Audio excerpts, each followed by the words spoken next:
Hello tout le monde, j'espère que vous allez bien. Aujourd'hui on se retrouve pour une nouvelle vidéo qui sera une vidéo 17 superstars qui devraient tourner face ou heal selon comment ils sont actuellement. Après les deux commences, n'hésitez pas sur mon Instagram et mon Twitter, ça s'affiche à l'écran et je vais que la suite de la vidéo. Donc j'ai marqué dans mon carnet, tout dans mon carnet, toujours avec moi, 17 superstars qui devraient tourner heal s'ils sont face et face s'ils sont heal. Donc dans tous les catcheurs et catcheuses, j'essaie de faire un peu des mises en situation. Par exemple pour le premier qui est AJ Styles.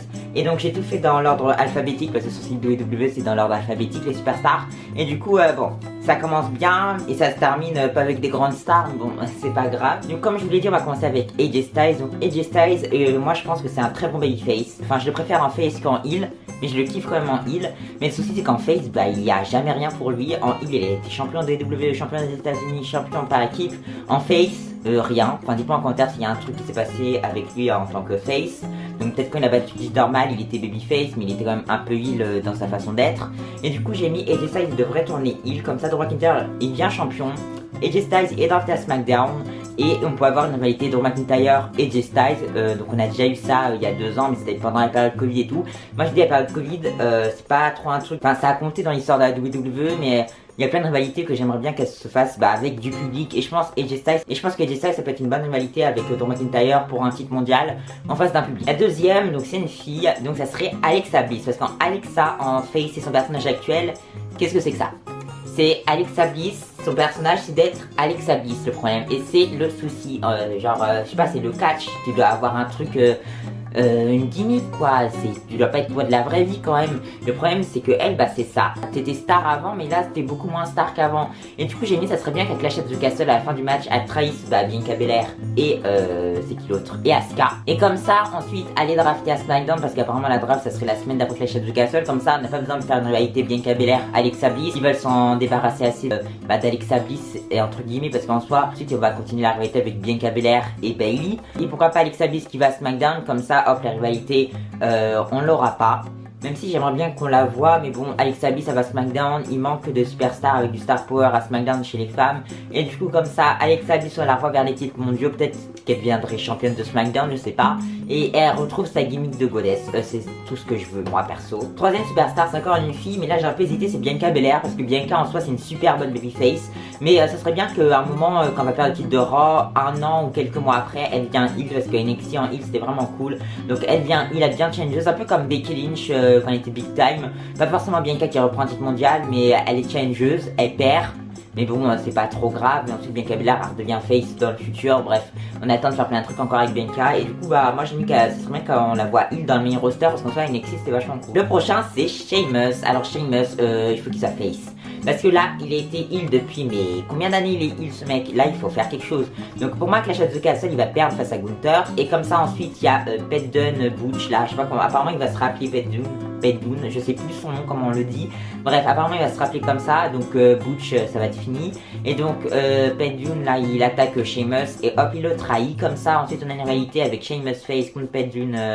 Et ça serait bien que Sheamus récupère son ancien thème, parce que maintenant que c'est Triple H, peut-être qu'il veut mettre un peu d'argent. Enfin même c'est lui qui a les idées créatives, mais peut-être qu'il va donner l'idée de remettre l'ancien thème de Sheamus.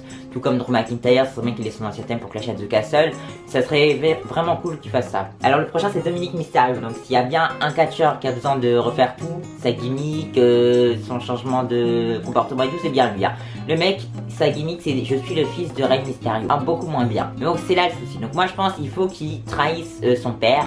Donc je sais pas, par exemple Rhea Ripley elle a fait genre qu'elle attaque Dominic Mysterio, mais ça serait cool qu'en fait Dominic il soit en alliance avec le Judgment Day et en fait il fait genre de se faire attaquer, mais en fait c'est qu'il est dans le Judgment Day, ou sinon il le trahit comme nous on le pense tous, il trahit Mysterio dans le ring et tout ça, et il rejoint le Judgment Day, il vient heal et on voit ce qu'on peut faire, on voit ce que ça donne Dominic Mysterio en heal, parce qu'en soi on n'a jamais vu Dominic. J'ai aucun truc, j'ai aucun souvenir de lui à part ce match à Seth Rollins à SummerSlam 2020 et qu'on est devenu champion de l'équipe de SmackDown. Le prochain c'est Kevin Owens en heal, donc je pense que c'est en train de se faire, du coup je veux pas trop en parler. Le prochain c'est Max Dupree. Alors ça serait bien que lui en fait il change carrément de gimmick et redevienne LA Knight. Et du coup j'ai mis ça serait cool qu'il soit face, parce qu'en soi LA Knight vers la fin de NXT, vers les débuts de NXT 2.0, il a commencé à devenir babyface et je trouve que c'était vachement cool. Ça serait cool qu'il devienne face.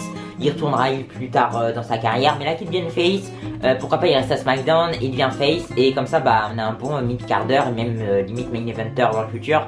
Mais je pense déjà il faut qu'il montre au public de Raw et SmackDown, du coup il est capable dans le ring parce que c'est un super bon catcheur. La prochaine c'est Nikki H, elle c'est peine perdue je pense, parce que Nikki, elle devient Nikki Cross, et c'est bon. Elle devient Nikki Cross, et elle se reconnecte avec le public, parce que Nikki H est devenue championne de Raw, mais moi je me demande comment ce truc est possible en fait, que Nikki H, Nikki super héros est devenue championne de Raw, et que Nikki Cross, ça n'a pas pu se faire. Enfin moi il y a des trucs qui ne vont pas bien. Bref, Nikki elle change de gimmick. Le prochain c'est Randy Orton. Donc en ce moment il est blessé, mais il était babyface avant qu'il soit blessé.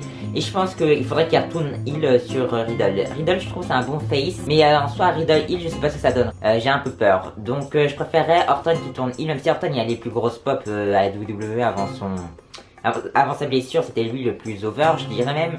Et du coup, ça serait cool que Randy il tourne heel. Et parce que en soi, Randy il y a tellement un personnage développé derrière que c'est cool qu'il soit heel quoi. Je l'ai adoré face, mais bon, un ring de champion avec Randy face, ça serait cool. Mais là, il est avec Riddle, il faudrait qu'il se sépare de Riddle et tout. Bon, moi je viens de voir Randy. La prochaine, c'est Raquel Rodriguez, parce qu'à part sourire, bah, elle a plus de perso. Raquel Rodriguez, moi j'aime bien perso. Mais non, ça va pas durer longtemps. Elle sourit. En fait, c'est un peu Finn Balor à l'époque. Et elle a un thème un peu cool, je trouve. Son nouveau thème, je l'aime bien. Mais il faut qu'elle redevienne Raquel Gonzalez. Et pourquoi pas, elle devient genre, elle choque tout le monde. Elle trahit Alia. Alia, en soi, il faut lui trouver une partenaire parce que j'y vois rien en solo pour elle, à part si un jour il y a un titre de mid-card chez les femmes. Du coup, pourquoi pas Alia trouver une partenaire. Et Raquel, elle peut se lancer en solo, mais juste il faut lui développer un truc. Parce que là, Raquel, ça va pas du tout. Le prochain, c'est Robert Roode. Il faut juste qu'il tourne face. Robert Roode, il faut qu'il fasse son retour avec Glorious et tout ça, et qu'il tourne face, parce que c'était trop génial. Et ensuite, quand il a tourné face, il va affronter Gunther. Peut-être qu'il perd face à Gunther, mais il n'y a pas de souci. Il y a Crown Jewel, il y a Extreme Rules, il y a Day One. Ils peuvent s'affronter au bout d'un moment, Gunther et Robert Roode. Le prochain, alors, j'aimerais trop, c'est Sami Zayn. Alors, Sami Zayn, il faut qu'il se recoupe les cheveux et tout. Mais s'il veut pas se recouper les cheveux, il peut rester comme ça. Ça me dérange pas trop, ça va. Et du coup, ça serait cool qu'il redevienne face avec son ancien thème.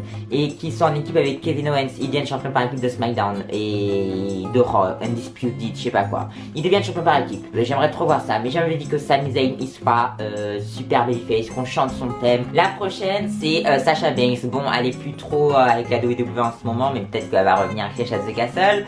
Mais je vais faire comme si elle était là. Et Sasha Banks, en fait, il faut qu'elle devienne heel. Genre là, Boss Glow, il faut qu'elle continue avec Naomi. Et ensuite, dans plusieurs mois, il faut qu'elle se sépare, qu'elle trouve un moyen de se séparer. J'aimerais même pas avoir une rivalité entre les deux, mais bon, faudra peut-être le faire, j'en sais rien. Et Sasha Banks, en fait, c'est une bonne face, mais elle est tellement bien heel, et il faut qu'elle devienne heel.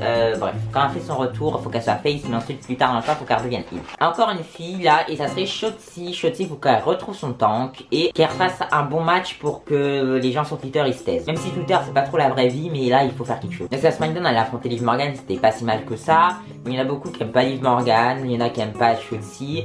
Bon, moi je kiffe les deux, mais sinon aller voir des matchs de Shotzi à NXT, j'en sais rien, mais il y en a trop qui critiquent Shotzi alors que c'est une super bonne catcheuse en soi. Le prochain c'est T-Bar. Alors T-Bar lui il faut qu'il redevienne Dominic Dijakovic, parce que le mec je le kiffais trop, même son thème par Dave Rebel je l'aimais bien. Je trouvais que c'était un bon catcheur, mais malheureusement il est devenu T-Bar. Donc maintenant que c'est du polish, peut-être qu'il pourra redevenir Dominic, qui pourra retrouver ce thème qui était assez sympa. Et moi je l'aime bien, je trouve qu'il catch bien et tout. Genre c'est un géant, mais je sais pas, je trouve que c'est assez fluide dans le ring. Moi ça m'étonne. Avant dernier c'est Virman.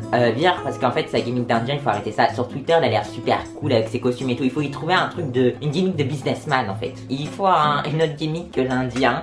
Et peut-être qu'il devienne face et tout. Ça peut être quelque chose de cool je pense. Et la dernière c'est Xayali. Voilà, je vous ai dit on commence avec AJ Styles, on finit avec Xayali. Bah j'ai rien contre elle. Et Xayali, il faut qu'elle tourne face. Xayali Hill, ça va pas. Et même, il faut qu'elle développe son personnage. Parce que là, ça ne va plus du tout. Elle avait une entrée super cool vers ce début de SmackDown. Mais ensuite, ça a arrêté l'entrée super cool. Maintenant, elle a même plus les graphiques de super-héros qui étaient cool et tout. Bref, il faut que Xayali redevienne face. Du coup, voilà, c'est la fin de cette vidéo. J'espère que vous aura plu. N'hésitez pas à me dire en commentaire, une catcheuse que vous aimeriez voir tourner face ou heel. Ça dépend comment ils sont actuellement, du coup. Et donc, n'hésitez pas à vous abonner, liker, commenter et partager cette vidéo. Et donc, moi, je vous dis bye à une prochaine vidéo. Bye!